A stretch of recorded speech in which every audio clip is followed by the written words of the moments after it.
ഇന്ന് നമ്മൾ നോക്കാൻ പോകുന്നത് അഞ്ചാമത്തെ പാഠമായിട്ടുള്ള ഫ്യൂവൽ ഓഫ് ദ ഫ്യൂച്ചർ എന്നുള്ള പാഠമാണ്.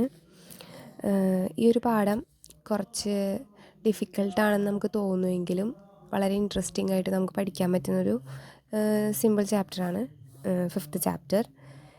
സോ നമുക്ക് ചാപ്റ്ററിലോട്ട് പോവാം. ഫസ്റ്റ് പാസേജ് നോക്കുകയാണെങ്കിൽ വിൻഡ് എനർജി എന്ന് പറഞ്ഞാൽ എന്താ? കാറ്റിൽ നിന്ന് ഉൽപ്പാദിപ്പിക്കുന്ന വൈദ്യുതി അഥവാ എനർജിനെയാണ് നമ്മൾ വിൻഡ് എനർജി എന്ന് പറയാം. Wind energy derived through a process where wind is used to generate mechanical power or electricity.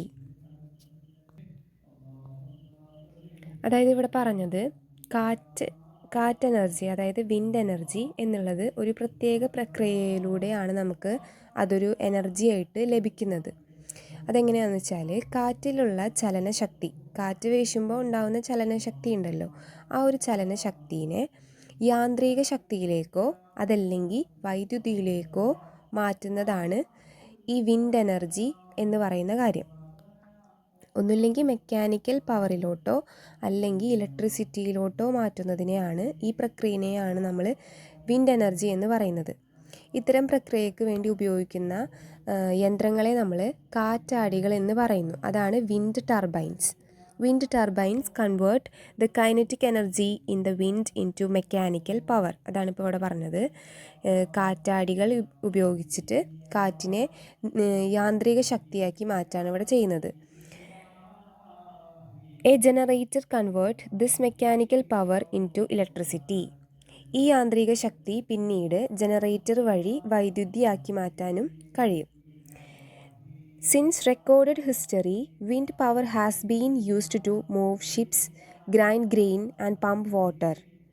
അതായത് നമ്മൾ ചരിത്രരേഖകൾ പരിശോധിച്ച് നോക്കുമ്പോൾ നമുക്ക് മനസ്സിലാവുന്നൊരു കാര്യം എന്ന് വെച്ചാൽ, പണ്ടുകാലം മുതലേ ഈ വിൻഡ് എനർജി അല്ലെങ്കിൽ കാറ്റ് എനർജി നിലനിന്നിരുന്ന ഒരു കാര്യം തന്നെയാണ്. അതൊരു പുതിയ കോൺസെപ്റ്റ് ഒന്നുമല്ല. പണ്ട് കാലങ്ങളിൽ കപ്പലുകൾ ഓടിക്കാൻ അല്ലെങ്കിൽ ധാന്യങ്ങൾ അരയ്ക്കാൻ, വെള്ളം പമ്പ് ചെയ്യാൻ തുടങ്ങിയ പല ആവശ്യങ്ങൾക്ക് വേണ്ടിയിട്ടും പുരാതന കാലം മുതൽക്കേ ഈ ഒരു എനർജി സോഴ്സ് യൂസ് ചെയ്തിട്ട് വരുന്നുണ്ട്. കാറ്റുപയോഗിച്ച് നൈൽ നദിയിൽ ബോട്ടുകൾ ഓടിച്ചതിനായിട്ട് ഒരുപാട് തെളിവുകൾ 5000 BC മുതലേ ഉള്ളത്. അങ്ങനെ ഒരുപാട് തെളിവുകൾ നമുക്ക് ഇന്ന് നമ്മുടെ ഹിസ്റ്ററി പരിശോധിച്ചാൽ കാണാനായിട്ട് സാധിക്കും. അപ്പോൾ ഇവിടെ നമ്മൾ പറഞ്ഞു വരുന്നതെന്ന് വെച്ചാൽ, പുനരുപയോഗിക്കാനാവുന്ന ഊർജത്തിന് പല ഉറവിടങ്ങളുണ്ട്. സൂര്യൻ, കാറ്റ്, തിരമാല, ജലം, ബയോഗ്യാസ്, ഇതൊക്കെയും പുനരുപയോഗിക്കാനാവുന്ന തക്കം ഉള്ള ഊർജ സ്രോതസ്സുകളാണ്. അതായത് റീന്യൂവബിൾ എനർജിയാണ് ഇവയെല്ലാം. കാറ്റിൽ നിന്ന് വൈദ്യുതി നിർമ്മിക്കുന്ന 5ാമത്തെ ഏറ്റവും വലിയ രാജ്യമാണ് നമ്മുടെ ഇന്ത്യ എന്ന രാജ്യം.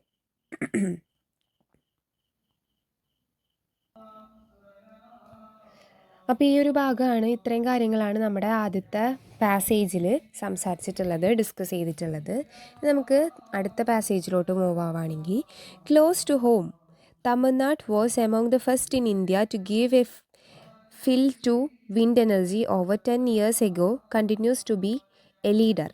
അതായത് നമ്മുടെ തൊട്ടടുത്ത നാടായിട്ടുള്ള തമിഴ്നാടാണ് ഇന്ത്യയിലെ തന്നെ ആദ്യമായി കാറ്റ് എനർജിക്ക് പ്രാധാന്യം കൊടുത്തുകൊണ്ടുണ്ടായ സംസ്ഥാനങ്ങളിൽ ഒന്നായിട്ട് നമ്മൾക്ക് അറിയപ്പെടാൻ പറ്റുന്നത് തമിഴ്നാടിനാണ്. 10 വർഷങ്ങൾക്ക് മുമ്പ് തന്നെ ഏകദേശം ഇവിടെ കാറ്റ് എനർജി അതായത് വിൻഡ് എനർജി യൂസ് ചെയ്തിട്ട് വൈദ്യുതി ഉണ്ടാക്കുന്നതിന് ഒരു തുടക്കം കുറിച്ചിട്ടുണ്ട്. ഇന്നും നമ്മൾ പരിശോധിക്കുകയാണെങ്കിൽ തമിഴ്നാട് തന്നെയാണ് വിൻഡ് യൂസ് ചെയ്തിട്ട് വൈദ്യുതി ഉണ്ടാക്കുന്നതിൽ മുൻനിരയിൽ തന്നെ നിൽക്കുന്നത്.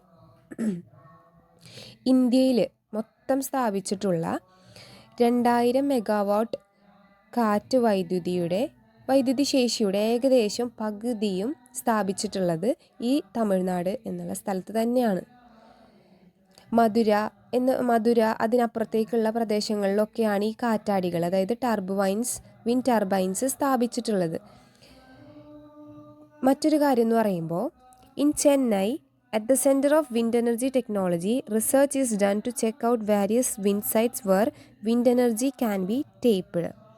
ചെന്നൈയിലെ ഒരു ഇൻസ്റ്റിറ്റ്യൂട്ടാണ് centre for wind energy technology. ഈ ഒരു ഇൻസ്റ്റിറ്റ്യൂട്ടിലാണ് വിൻഡ് എനർജീനെ പറ്റിയിട്ടുള്ള പല വിധത്തിലുള്ള ഗവേഷണങ്ങൾ നടക്കുന്നത്.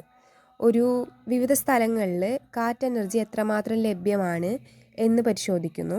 ഇതുകൂടാതെ തന്നെ വിവിധ വലിപ്പത്തിലുള്ള കാറ്റാടികൾ പരീക്ഷിച്ചും അവ പ്രവർത്തനക്ഷമമാണോ എന്നുറപ്പുവരുത്തുന്നതുമൊക്കെ ആയിട്ടുള്ള പഠനങ്ങൾ നടത്തുന്നത് ചെന്നൈയിലെ ഈ ഒരു ഇൻസ്റ്റിറ്റ്യൂട്ടിൽ നിന്നാണ്. Centre for wind energy technology എന്ന് പറയുന്ന ഒരു ഇൻസ്റ്റിറ്റ്യൂട്ടിൽ നിന്നാണ് ഈ ഒരു ഗവേഷണങ്ങൾ മൊത്തവും നടക്കുന്നത്. ഇനി നമ്മൾ നോക്കുകയാണെങ്കിൽ വിൻഡ് എനർജി നമുക്ക് തമിഴ്നാട് എന്നുള്ളൊരു സ്ഥലത്ത് മാത്രമല്ല ഇന്ത്യയിലെ പല ഭാഗങ്ങളിലും നമുക്ക് കാണാനായിട്ട് സാധിക്കും. ഇന്ത്യയിൽ തന്നെ ഗുജറാത്തിൽ, ആന്ധ്രാപ്രദേശിൽ, കേരളത്തിൽ, മഹാരാഷ്ട്രയിലൊക്കെ തന്നെ വിൻഡ് എനർജിയുടെ ഒരുപാട് വിൻഡ് ടർബൈൻസ് സ്ഥാപിച്ചിട്ടുണ്ട്. അവിടെ നിന്നൊക്കെ നമുക്ക് എനർജി കിട്ടുന്നുണ്ട്, വൈദ്യുതി ലഭിക്കുന്നുമുണ്ട്. അപ്പോൾ ഇത്രയും കാര്യങ്ങളാണ് നമുക്ക് ഈ ഒരു 2 പാസേജിലായിട്ട് ഡിസ്കസ് ചെയ്യാനുണ്ടായിരുന്നത്. സോ നമുക്ക് നെക്സ്റ്റ് പാസേജിലോട്ട് മൂവ് ചെയ്യാം. 3rd passage.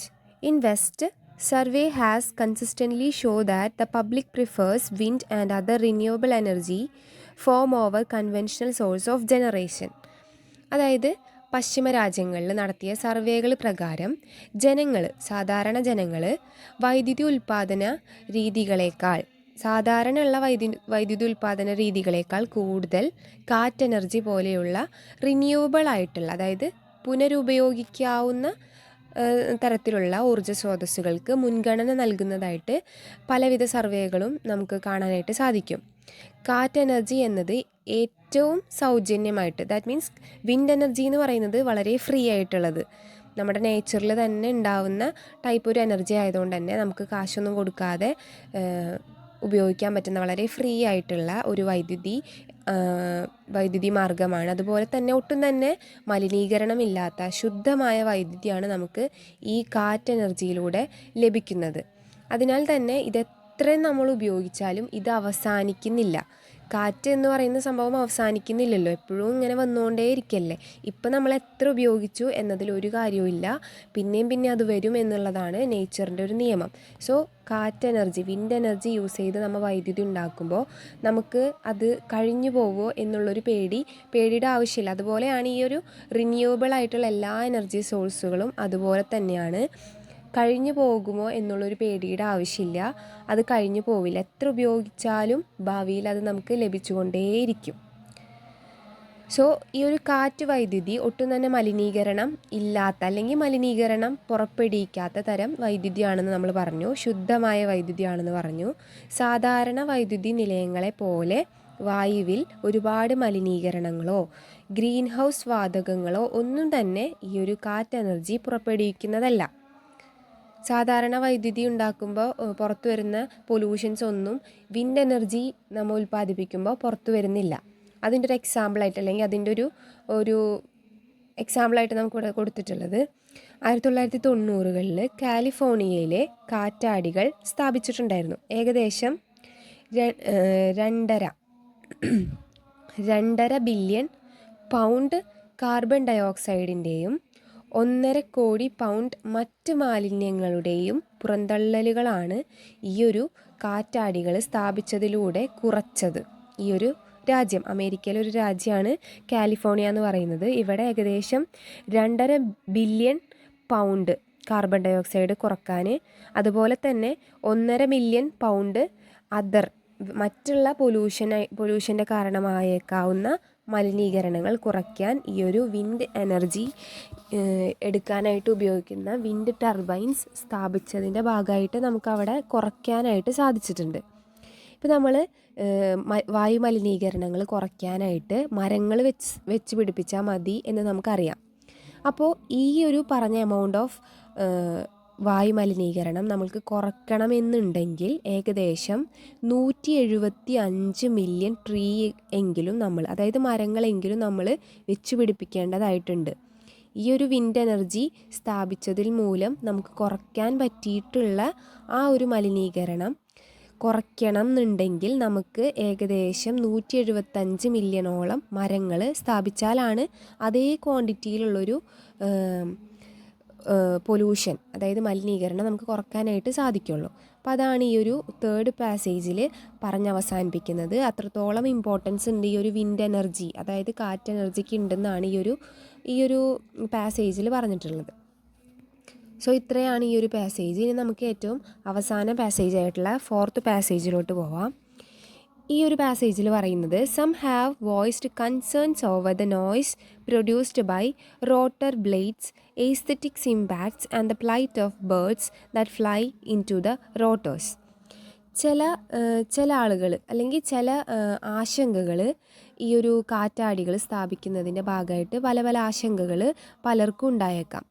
അതിൽ ചില ആശങ്കകൾ എന്ന് പറയുമ്പോൾ കാറ്റാടി പ്രവർത്തിക്കുമ്പോഴുണ്ടാകുന്ന ശബ്ദം, അതുപോലെ തന്നെ ആ ഒരു കാറ്റാടി സ്ഥാപിച്ചാൽ ആ ഒരു സ്ഥലത്തുണ്ടായേക്കാവുന്ന ആ ഒരു കാഴ്ച, ആ ഒരു ഭംഗീനെ അത് എഫക്റ്റ് ചെയ്യുമോ, ആ ഒരു എസ്തെറ്റിക് സെൻസ് കുറക്കുമോ എന്നൊക്കെയുള്ള ചെറിയ ചെറിയ ആശങ്കകളുണ്ട്.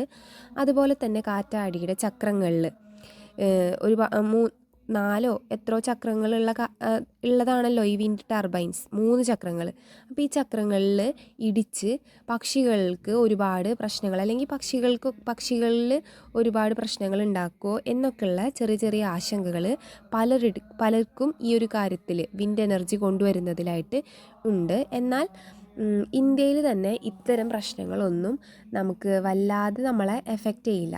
അതിനുള്ള കാരണം എന്ന് പറയുമ്പോൾ കൂടുതലായിട്ടും ഇവിടെ വിൻഡ് ഫാമുകൾ, അതായത് കാറ്റ് എനർജി ഉൽപ്പാദിപ്പിക്കാനുള്ള വിൻഡ് ടർബൈൻസ് സ്ഥാപിച്ചിട്ടുള്ള ആ ഒരു ഏരിയ എന്ന് പറയുന്നത് കൂടുതലും റിമോട്ടഡ് ഏരിയാസ് ആയിരിക്കും. അതായത് ഒറ്റപ്പെട്ടിട്ടുള്ള, അധികം താമസമോ ആൾക്കാരോ അങ്ങനെ ഒച്ചയും ബഹളമൊന്നും ഇല്ലാത്ത, വളരെ ശാന്തമായി കിടക്കുന്ന, ഒരുപാട് ഒറ്റപ്പെട്ട് കിടക്കുന്ന സ്ഥലങ്ങളിലാണ് ഇത് സ്ഥാപിച്ചിട്ടുള്ളത്. അതുകൊണ്ട് തന്നെ ഇത് മൂലമുണ്ടാകുന്ന മറ്റു പല പ്രശ്നങ്ങളും സാങ്കേതിക വികസനത്തിലൂടെ